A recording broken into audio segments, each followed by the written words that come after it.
श्रीमद्भागवतम स्कंद प्रथम अध्याय 18 ब्राह्मण बालक द्वारा महाराज परीक्षित को शाप। श्लोक संख्या 30। शब्दार्थ अनुवाद तात्पर्य डिवाइन ग्रेस श्री भक्तिवेदांत स्वामी प्रभुपाद के द्वारा। सतु ब्रह्म ऋषेरंसे गतासु मुरगम रुषा विनिर्गच्छन् धनुष्कोट्या निधाय पुरमागत। शब्दार्थ सह राजा तू किसी ब्रह्म ऋषि ही ब्राह्मण ऋषि के हमसे कंधे पर गत असुम निर्जीव उर्गम सर्प रुषा क्रोध में विनिर्गच्छन् जाते हुए धनु कोट्या धनुष के अग्रभाग से निधाया रखकर पूरम महल को आगतः वापस आए। अनुवाद। इस प्रकार अपमानित होकर राजा ने लौटते समय अपने धनुष से एक मृत सर्प उठाया और उसे क्रोधवश मुनि के कंधे पर रख दिया। तब वे अपने राजमहल को लौट आए। तात्पर्य। राजा ने मुनि के साथ जैसे का तैसा का व्यवहार किया। यद्यपि वे इस प्रकार की मूर्खतापूर्ण कार्यवाही के अभ्यस्त न थे। भगवत इच्छा से राजा ने लौटते समय अपने समक्ष एक मरा हुआ सर्प देखा और सोचा कि जिस मुनि ने उन्हें इस प्रकार उपेक्षित समझा है, यदि उनके गले में मृत सर्प की माला पहना दी जाए तो वे भी इसी प्रकार उपेक्षित हो जाए। सामान्य व्यवहार में यह अधिक अस्वाभाविक न था, लेकिन एक ब्राह्मण मुनि के साथ महाराज परीक्षित का यह व्यवहार निश्चित रूप से अभूतपूर्व था। यह भगवान की इच्छा से ही हुआ। ओम ज्ञानतिमिरान्धस्य ज्ञानञ्जनशलाकया चक्षुरुन्मिलितं येन तस्मै श्रीगुरवे नमः। श्री चैतन्य मनोभीष्टं स्थापितं येन भूतले स्वयं रूप कदा मह्यं ददाति स्वपदान्तिकं। वन्देऽहं श्रीगुरु श्रीयुतपदकमलं श्रीगुरुन् वैष्णवांश्च। श्रीरूपं साग्रजातं सहगण रघुनाथान्वितं तं सजीवं साद्वैतं सावधूतं परिजनसहितं कृष्ण चैतन्य देवं श्री राधा कृष्ण पादान सहगण वलिका श्री विशाखान्वितांश्च। हे कृष्ण करुणा सिंधो दीनबंधो जगत्पते गोपेश गोपिका कांत राधा कांत नमोस्तुते। तप्त कांचन गौरांगी राधे वृंदावनेश्वरी वृषभानुसुते देवी प्रणमामि हरिप्रिये। वाञ्छाकल्पतरुभ्यश्च कृपा सिन्धुभ्येव च पतितां पावनेभ्यो वैष्णवेभ्यो नमो नमः। श्री कृष्ण चैतन्य प्रभु नित्यानंद श्री अद्वैत गदाधर शिवासादि गौर भक्तवृंद। हरे कृष्णा कृष्णा कृष्णा हरे हरे, हरे राम राम राम हरे हरे। हरे कृष्ण। सतु ब्रह्म ऋषिर अंशे। तो ब्रह्म ऋषि ब्राह्मण ऋषि अंश से कंधे पर क्या किया? गतसुम यानी जो मर गया था, उर्गम सर्प। तो उन्होंने ब्राह्मण के कंधे पर ये सर्प लगा दिया। रुषा कैसे? किसमें? क्रोध से। रुषा क्रोध से। तो गुस्सा कितना खतरनाक है सामान्य लोगों के लिए। यहाँ ये जो गुस्सा है भगवान की इच्छा है। तो फिर उन्होंने जाते हुए विनिर्गच्छ, उन्हें प्रॉपर लिखते हैं कि वो जा रहे थे, उन्होंने मरा हुआ सर्प देखा, तो अब ये सर्प से उनको ये देना ही पड़े, उसको गले में पहना ही दो, ऐसा सोचा। इसीलिए उन्होंने क्या किया? विनिर्गच्छन् धनुष कोटिया, धनुष से उठा के उन्होंने पहना दिया। निधाय पुरमागत, और फिर अपने महल में चले गए। तो ये कैसा व्यवहार लगा? जैसे को तैसा। हम सामान्यतः देखते हैं, यदि कोई किसी को चांटा मारता है तो सामने वालों को मन होता है एक और उसको भी मैं मार दूं। कोई हमको थोड़ा सा ये करते हैं तो हम भी जैसे को तैसा व्यवहार, ये असामान्य नहीं है ऐसा व्यवहार। हाँ, कि हम देखते ये पूरा संसार में ऐसा ही होता है। वो किसी को हमारा साइकिल हमारा बाइक लग गया टक्कर, तो वो उतर के एक चांटा मारने का ही सोचेगा, है ना। एक बार धीर दामोदर प्रभु रिक्शा चला रहे थे, तो वो अपने आप चला रहे थे, उसने तो पीछे से एक आदमी आ गया और बहुत गुस्से हो गया। बोला क्यों, समझ में नहीं आता। बोला मैंने क्या किया, उसको मालूम ही नहीं था कि इसने क्या किया। उसने पूरा धमकी दे दिया, बोला तुम्हारा लाइसेंस लाओ, रिक्शा का कागज दो, ये है वो है। बोला सब मैं दे दूंगा, उसमें कोई प्रॉब्लम नहीं। वो बड़ा आदमी था, इसीलिए उसने फिर धीरे तो गुस्से नहीं हुए, तो धीरे धीरे वो थोड़ा ठंडा हो गया। फिर भी वो गुस्से में बोला कागज दिखाना ये हुआ। फिर 3-4 बार धीरे ने फोन किया, पर वो उसने शांत हो गया था वो, है ना। फिर उसने बुक्स भी मंगवाया, ऐसा कुछ नहीं। तो ये बात है। तो लोग इतने गुस्से हो जाते हैं, बस इसको अभी इसने मुझे ये नहीं दिया ना। हम लोग भी कभी कभी हम गुस्से में होते, गाड़ी चलाते हैं, कोई हमको साइड नहीं देता है, इतना हॉर्न मारते हैं साइड दे साइड दे, फिर गुस्से हो जाते हैं, फिर हम उसके आगे ले जाएंगे और उसको रोक देंगे, है ना। ऐसा ऐसा जैसे को तैसा हम व्यवहार चाहते हैं, करते हैं, है? लेकिन जब भक्त बन जाते हैं तो ऐसा व्यवहार नहीं करता है। कोई यदि उसको डांटता है, मारता है, तो भी वो सहनशील होके उसको सहन करता है कि ठीक है। दैव योग से है ये अभ्यास हमारा होता है, भक्तों का अभ्यास जनरली ऐसा होता है। और धीरे धीरे जैसे हम जाते हैं कहीं, भक्त जब बनते हैं तो कोई डांट लेते हैं, और यदि कोई गुरु डांटते या ऐसा कोई डांटते तो वो शांत होता है, नहीं ये तो हमारे डांट खाना ही चाहिए। लेकिन इस प्रकार से वो अभ्यस्त ऐसा हो जाता है कि यदि कोई और भी उसको डांटे तो भी वो शांत हो जाता है। नहीं ठीक है, मेरा पूर्व जन्म के कर्म के हिसाब से मुझे डांट पड़ रही है, ये आदमी मेरा नुकसान कर रहा है, लेकिन वास्तव में वो मेरा पूर्व जन्म का कर्म है, इसलिए वो नुकसान कर रहा है। तो भक्त जैसे को तैसा नहीं करता है। ये हमको जैसे जैसे हम भक्ति में आगे बढ़ेंगे तो ये भी एक भक्ति में प्रगति की निशानी है। जनरली क्या होता है, कोई हमको शुरू में भक्ति करते हैं तो कोई हमको कुछ बोलते हैं, हम तुरंत उसको सामने जवाब दे देते हैं, चाहे कोई भी नहीं, कोई भी क्यों ना हो, हाँ तुरंत सामने जवाब देते हैं। कभी कभी उसको बोलते हैं कि भाई इधर थोड़ा झाड़ू पोछा में ऐसा रह गया तो तुम मार दो ना, ऐसा जवाब दे देते हैं।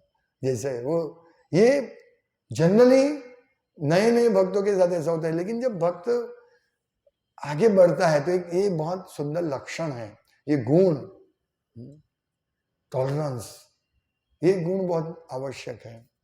हालांकि वैष्णव में सभी गुण आवश्यक है, और सबसे बड़ा गुण है भगवान की शरणागति। वैष्णव के जो 26 गुण है उसमें से भगवान को शरणागति महत्वपूर्ण गुण है। यदि भगवान में शरणागति आ गई ना तो ये सब गुण अपने आप डेवलप होगा। देखिए महाराज अम्बरीश, दुर्वासा मुनि ने कितना क्रोध किया, कुछ कारण नहीं था। वो बेचारे अम्बरीश, दुर्वासा मुनि आए, उन्होंने अम्बरीश महाराज ने उपवास किया था, निर्जल किया था। वो आए और स्नान करने गए तो टाइम जा रहा था, तो इन्होंने दुर्वासा मुनि, अम्बरीश महाराज ने ऐसा नहीं अपने आप निश्चय ले लिया कि चलो वो जाएगा तो ठीक है, लेकिन मैं उसको जाने दो, मैं तो उपवास तोड़ लेता हूं। नहीं, उन्होंने सब ब्राह्मणों से सलाह सूचन किया कि अभी देखिए वो अभी आ नहीं रहे, मेरा उपवास का टाइम, पारण का टाइम छूट रहा है, क्या करूं। देखो भक्त कितना धीर होता है, शांत, धीर, उस सब विकट परिस्थिति में भी वो ऐसा करता है। फिर उन सब ब्राह्मणों ने सब सलाह दी कि आप पानी पी सकते हैं, तो इससे उपवास भी ब्रेक होगा और ब्राह्मण का भी ये नहीं होगा, अपमान भी नहीं होगा। तो उन्होंने इस हिसाब से किया। तो इतने गुस्से हो गए अम्बरीश, दुर्वासा मुनि कि उन्होंने उसको मारने का निश्चय किया, लेकिन अम्बरीश महाराज ऐसे ही खड़े रहे, उन्होंने कुछ रिएक्शन नहीं किया। वो इतने शक्तिशाली थे, महान थे, रिएक्शन दे सकते थे, नहीं, उन्होंने रिएक्शन नहीं दिया। उन्होंने बोला ठीक है। और इतना ही नहीं, अभी हमारे साथ कोई दुर्व्यवहार करे तो हम क्या सोचते हैं, उसका बुरा ही होना चाहिए, और हम हंसते हैं, अच्छा हुआ इसका बुरा हुआ है। वो हमको गाली दे रहा था, वो गिर गया, अच्छा हुआ। हमें ऐसा नहीं सोचना चाहिए। कोई हमको कुछ भी दुर्व्यवहार करते हैं, या हम भी, भक्तों का ये एक और गुण होता है कि जब उसका कसूर नहीं है और सामने वाला उसको बोलता भी है और भक्त उसके साथ झगड़ा कर भी लेता है ना, यदि, तो भक्त को पछतावा होता है कि मैंने क्यों झगड़ा कर लिया। ये है उसका एक गुण कि गलती मेरी है, अरे गलती उसकी है, फिर भी मैंने क्यों झगड़ा किया, क्यों टाइम वेस्ट किया, क्यों उसको दुख पहुंचाया। भक्त ऐसे होते हैं। हमारे पड़ोस में वो बहुत सारी गाड़ी रहती है, तो वो समझते ही नहीं है, बीच में कभी रख देते, अभी ठीक हो गया है, लेकिन वो बीच में रख देते थे। तो यदि हम उसको बोलते हैं, ए भाई यहाँ से गाड़ी हटा ले, तो झगड़ा होता, और उसका कसूर है, फिर भी झगड़ा, दुख हमको 2 दिन लगेगा, अरे क्यों झगड़ा किया हमने। हाँ, लेकिन यदि हमने झगड़ा नहीं किया तो क्या उसका रिजल्ट बहुत अच्छा आता है। हाँ? नहीं तो झगड़ा करेंगे, ऐसे ऐसे ही होते हैं तुम भक्त लोग, झगड़ा ही करते रहे, उसका कसूर है, फिर भी वो हमको बोलेगा। हाँ? कहने का तात्पर्य कि हमें इस प्रकार सहनशील होना है। ये भगवान की सब योजना होती है कि वो हमको परेशान कर रहे हैं, और उसका खराब होता है तो हमें सुखी खुश नहीं होना चाहिए। अरे वो, क्योंकि हमें ये समझना चाहिए कि हम तो भक्त है, हम तो भगवान की भक्ति करते हैं, करके इस भौतिक जगत से छुट्टी ले लेंगे। हाँ, हम तो भगवत धाम जा सकेंगे, लेकिन ये कब जाएगा भगवत धाम। और वो मेरा अपराध कर रहा है, मैं उसके साथ झगड़ा करूंगा और अपराध करेगा, इससे अच्छा उसके झगड़ा नहीं करना है। हाँ, ये भक्ति, नहीं तो उसको और अपराध लगेगा, तो और वो तो उसका फॉल डाउन होगा। तो भक्तों का यही सोचना होना चाहिए, जो उसका अब कल्याण करता है उसका भी। जैसे जीसस क्राइस्ट,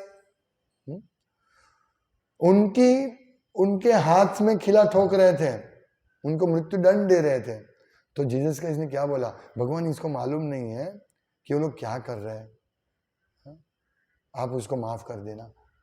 ये है पर दुखे दुखी। हमें, यदि हमको कोई गिर जाता है और हंसी आता है तो सोचना चाहिए कि हम वैष्णव नहीं है ना। हमें हंसी आती है, हम ये सोचते हैं वो बेचारा गिर गया, वो दुखी, दुख सहन कर रहे हैं, दुख भुगत रहा है। और सबसे बड़ा, प्रभुपाद अमेरिका जाने का रीजन ही है, एक गुरु के आगे, उनके गुरु महाराज ने क्या दिया, आज्ञा दिया, दया के वश, कि जाओ ये आप अंग्रेजी में प्रचार करो। दया के वश उन्होंने दिया। कौन सुनेगा मैसेज, नहीं, प्रचार करो। कोई पॉलिटिक्स, कोई सीमा भगवान नाम के प्रचार को रोक नहीं सकती। आप प्रचार करो दया की वजह से।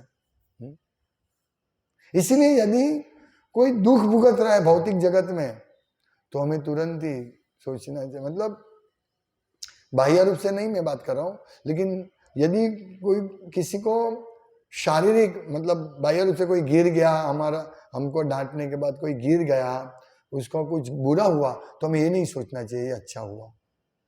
ये हमारा गुण डेवलप होना चाहिए। भक्तों के बीच में तो, भक्तों की तो बात ही, यदि हमारा कोई भक्त के साथ अच्छा नहीं बनता है, हाँ, तो भी हमें ऐसा नहीं सोचना चाहिए चलो उसको, वो उसका बुरा हो, हमें नहीं सोचना चाहिए ऐसा, उसका भक्ति से फॉल डाउन हो, ऐसा नहीं सोचना चाहिए। कभी कभी हम सोचते हैं अच्छा है वो दूर रहे भक्ति से, नहीं, यही तो वैष्णव का स्वभाव है। लेकिन यहां जैसे को तैसा व्यवहार क्यों किया परीक्षित महाराज ने। ये एक सामान्य बात चर्चा चल रही है भक्तों की, कि वो कभी भी ऐसा नहीं करता। भक्तों का ये सहनशीलता एक गुण है, शमो दमो तितिक्षा, आगे आएगा ये सब ब्राह्मण के भी गुण। हाँ? लेकिन हमें क्या शिक्षा लेनी इससे कि यदि कोई हमें डांटे, हमें चिल्लाए, तो भी हमें उसका बुरा नहीं सोचना है। कितना बड़ा गुण होगा यदि वैष्णव ऐसा, वो कितना निर्मल होगा ना, जो ऐसा सोचता है। ऐसा सोचना डिफिकल्ट है। प्रभुपाद लिखते हैं कि सामान्य व्यवहार में यह अधिक अस्वाभाविक न था। यानी कोई अगर हमारे पर गुस्सा करते, हम उसके ऊपर गुस्सा करते, वो अस्वाभाविक नहीं है। लेकिन एक ब्राह्मण मुनि के साथ महाराज परीक्षित का व्यवहार, यह व्यवहार निश्चित रूप से अभूतपूर्व था। आप समझिए, जब हम कहीं पे भी जाते हैं तो यदि हम गुस्सा करते हैं, तो सामने वाले तुरंत नोट करते हैं। यदि कोई सामान्य व्यक्ति कितना भी गुस्सा करे, कुछ भी कर ले, लेकिन वो लोगों को नहीं दिखेगा। लेकिन भक्त यदि थोड़ा गुस्सा करता है, दिखता है लोगों को, क्योंकि सब लोग एक्सपेक्ट करते हैं भक्त ऐसे ही होने चाहिए। लेकिन भक्त का गुस्सा यदि हनुमान जी की तरह, अर्जुन की तरह हो तो एक अलग बात है, भगवान की सेवा के लिए अलग बात है। लेकिन सामान्यतः भक्तों को क्रोधित नहीं होना चाहिए। यदि वो क्रोधित होता रहता है तो समझना चाहिए कि उसका ये गुण नहीं है, इसीलिए उसको और प्रगति करनी पड़ेगी। उसका शरीर मतलब चेतो दर्पण मार्जन अभी पूरा नहीं हुआ है। तो हमें यही शिक्षा प्राप्त करनी है कि असामान्य भक्तों का व्यवहार, यदि वो किसी के ऊपर गुस्सा होगा तो वो सामान्य नहीं होगा, असामान्य होगा। हमें यदि किसी का बुरा होता है, हम खुश होते हैं, तो हम किसी की ईर्ष्या करते हैं। ये ईर्ष्या की वजह से सब हो रहा है। हम ईर्ष्या करते हैं और दूसरे की ईर्ष्या अल्टीमेटली भगवान की ईर्ष्या, भगवान के प्रति ईर्ष्या का ही परिणाम है। क्योंकि यदि हम देखते हैं भगवान को ईर्ष्या नहीं करते, यदि हम किसी को नुकसान कर रहे तो हम वास्तव में उसके अंदर रहे हुए परमात्मा का ईर्ष्या कर रहे हैं। बात यही है। जैसे कल महाप्रभु दास ने बताया 5 कारण है, किसी भी कर्म की सफलता के पीछे 5 कारण है, और उसमें मुख्य कारण है परमात्मा का सैंक्शन। तो यदि हम किसी का भी द्वेष करते हैं तो अल्टीमेटली वो परमात्मा का द्वेष है, क्योंकि हम समझे नहीं है कि उसका भी अंदर भी परमात्मा है, उसके भी अंदर परमात्मा है। तो ये हिसाब से हमें, लेकिन यहां तो महाराज परीक्षित ने ऐसा किया, महाराज परीक्षित ने ऐसा किया। यदि प्रभुपाद हमको समझाते नहीं, यदि ये चीज अगर प्रभुपाद हमको एक श्लोक, आज ये 4था श्लोक है जिसमें प्रभुपाद कहते हैं कि यह भगवान की इच्छा से ही हुआ। यह आचार्य हमको समझा सकते, हम नहीं समझ सकते। आचार्य शास्त्र के सार को, मर्म को समझा सकते हैं, हम नहीं समझ सकते। इसमें भी कहा, कल के श्लोक में भी ऐसा कहा कि भगवान द्वारा ऐसा पूर्व नियोजित था। और हर एक श्लोक में ये प्रभुपाद हमको चेतावनी दे रहा है कि ऐसा मत समझना कि परीक्षित महाराज क्रोधवश, मतलब भौतिक क्रोध से वशीभूत थे, और उन्होंने सांप उठा के पहना दिया, वो कलयुग के प्रभाव में थे, ऐसा नहीं सोचना चाहिए। हालांकि सामान्य लोग ऐसा सोचते हैं, क्योंकि उनको प्रभुपाद जैसे मार्गदर्शन नहीं, प्रभुपाद जैसे महान आचार्य का मार्गदर्शन नहीं है। इसीलिए सामान्य लोग ऐसे ही सोचते हैं कि भाई परीक्षित महाराज का मुकुट सोने का था, और वो मुकुट सोने का था, इसीलिए उसमें कली रहता था, और इसीलिए परीक्षित महाराज गुस्से हुए, क्रोधित हुए, क्रोधवश हुए। लेकिन यह स्पष्ट हमें समझना है कि परीक्षित महाराज का क्रोध कंप्लीटली भगवान कृष्ण की इच्छा थी। आगे कल कारण आएगा इसका। कल सब प्रॉपर सिस्टमेटिक, सब में एक भी श्लोक नहीं छोड़ रहे हैं जिसमें देखो कल के श्लोक में भी है, अतः इस प्रसंग में सारी परिस्थिति भगवान द्वारा नियोजित थी। तो सोचिए ये बार बार प्रभुपाद क्यों लिख रहे हैं? हमारे लिए हमें ये समझना है कि हमारे साथ कोई भी घटना बने, वो घटना भगवान के कंट्रोल में होती है वो घटना। इसीलिए यदि कोई हमको डांटता है, यदि कोई हमारे साथ दुर्व्यवहार करता है, उसको समझने भगवान की इच्छा है, योजना है। और विशेष करके गुरु जब डांटते हैं तो बिल्कुल ये नहीं सोचना चाहिए, बिल्कुल ये सोचना नहीं चाहिए, क्योंकि गुरु जो होते हैं वो एक अलग प्लेटफॉर्म पर आध्यात्मिक स्तर पर कार्य करते हैं, आध्यात्मिक स्तर पर कार्य करते हैं। इसीलिए उनका सोचना और सामान्य जीव का सोचना तो एक बहुत अलग है। हमें सामान्य व्यवहार में भी संभालना है, तो गुरु के साथ तो क्या बात करें। और भक्तों के साथ भी दुर्व्यवहार नहीं होना चाहिए हमारी ओर से, नहीं दुर्वासा मुनि जैसा हमारा हालत होगा। ये सब शिक्षा समझनी है हमको। यदि हमारे साथ कोई भक्त दुर्व्यवहार करे तो उसको टॉलरेट करके आगे बढ़ना है।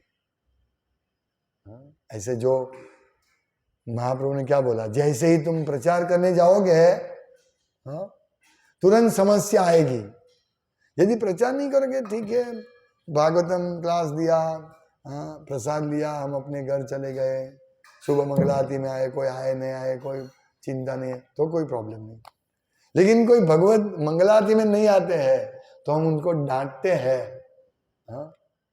यदि हम डांटे नहीं तो अच्छा है, कोई बोलने वाला नहीं है। हमको किसी को डांटने के, आए तो ठीक है, नहीं आए तो ठीक है, प्रेशर लेने का नहीं। ये प्रेशर क्यों लेते हैं, ये रिस्क क्यों लेते हैं? भक्तों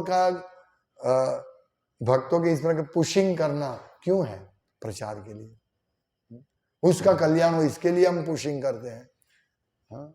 ऐसा नहीं कि चलने दो, जाने दो, दौड़ने दो, चलती है का नाम गाड़ी नहीं।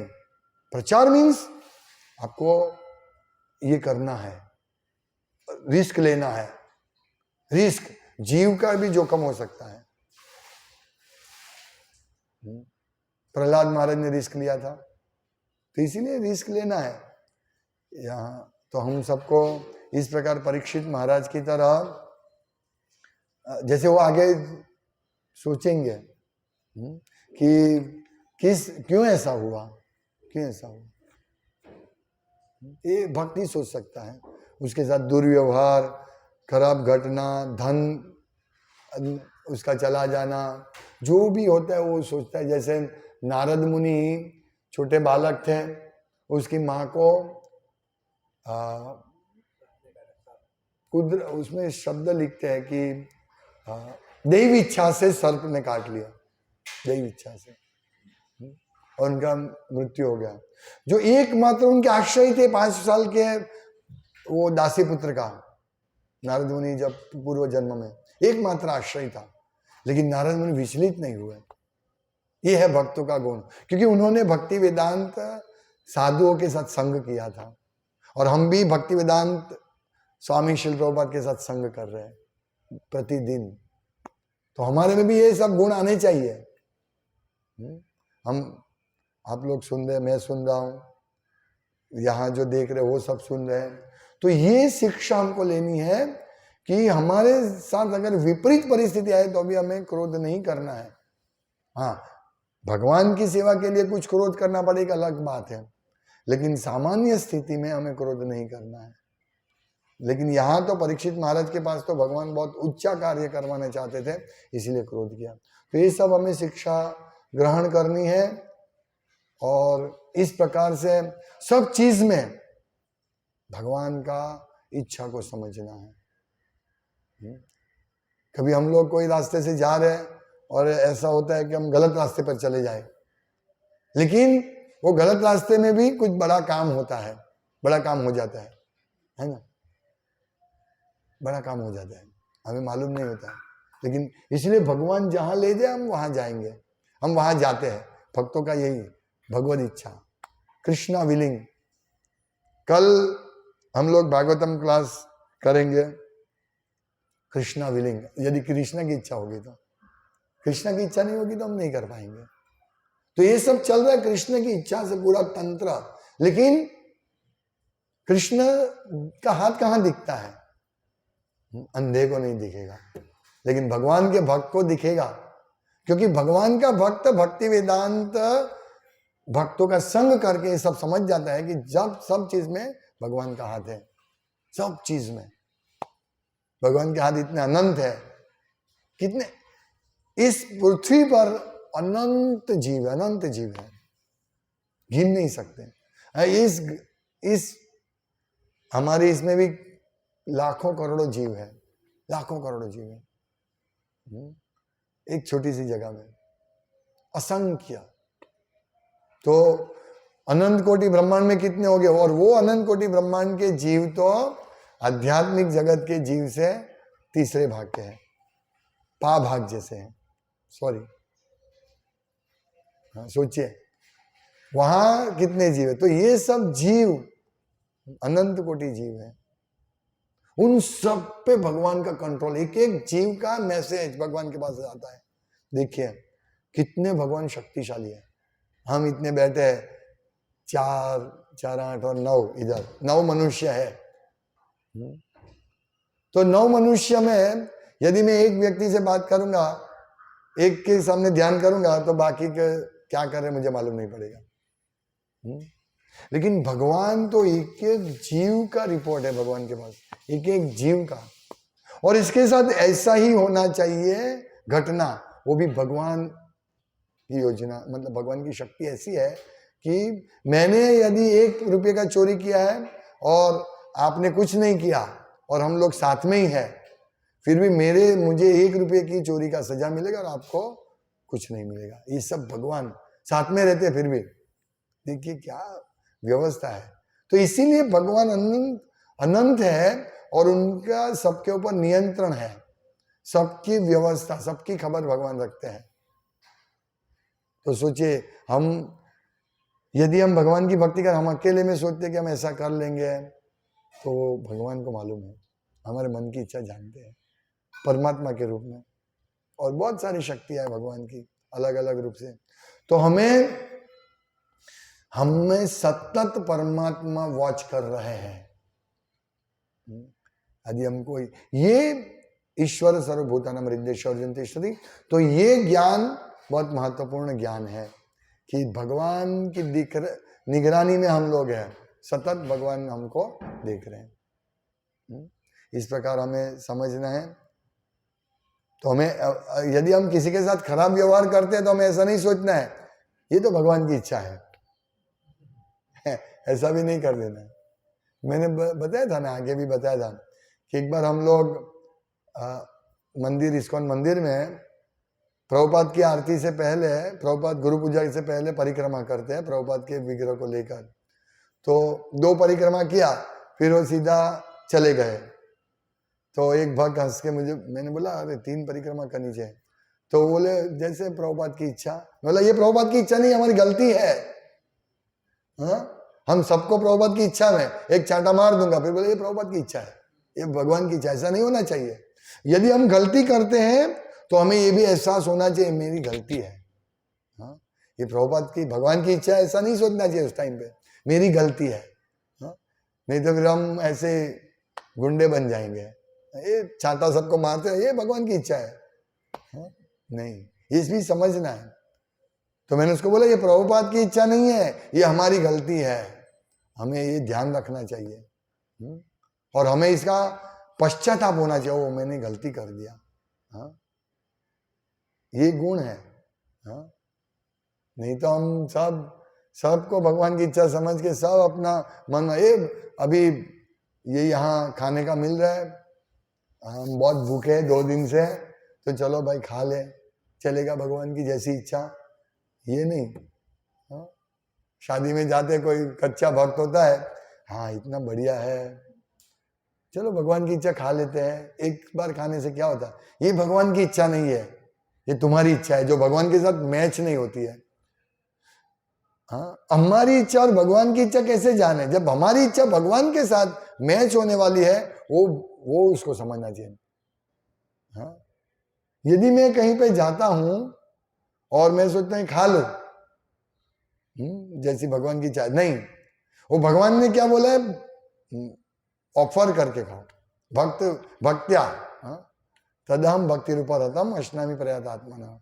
भक्ति के द्वारा जो व्यक्ति भोग बनाता है और उसका मुझे अर्पण करता है, वो सब पाप से छूट जाता है। तो ये इच्छा है भगवान की कि भक्त सिर्फ मेरा उच्छिष्ट प्रसाद ही ग्रहण करे। तो मेरी इच्छा क्या है? मेरी इच्छा खा लेने की है। तो मेरी इच्छा भगवान से मैच नहीं होती, यानी ये भगवान की इच्छा से मैं विरुद्ध कार्य कर रहा हूं। तो ये इस प्रकार से हमारे लिए ये समझना है। लेकिन यदि हमारे साथ कोई दुर्व्यवहार करता है तो भगवान की इच्छा है, वो हमें समझना है ना। ये दोनों चीज हमको याद रखनी है बहुत। इसीलिए भक्तों को बहुत सावधानी बरतनी है, क्या सही है क्या गलत है, क्या मेरी भगवान की इच्छा, क्या मैं अपनी इच्छा डाल रहा हूं। अपनी इच्छा के नाम पे भगवान की इच्छा नहीं डालनी है। ये सब सूक्ष्म चीज है, भक्तों का गुण इसमें धीरे धीरे डेवलप हो जाएगा। हरे कृष्ण। श्रीमद् भागवतम की जाय, श्रील प्रभुपाद की जाय। वाञ्छाकल्पतरुभ्यश्च कृपा सिन्धुभ्येव च पतितानां पावनेभ्यो वैष्णवेभ्यो नमो नमः। दन्ते निधाय तृणकम्पदियो निपत्य कृत्वा चकाकुशतम् एतदहं ब्रवीमि। हे साधव सकल एव विहाय दूरा चैतन्य चंद्र चरणे कुरुतानुरागा। हरे कृष्णा कृष्णा कृष्णा हरे हरे, हरे राम राम राम हरे हरे।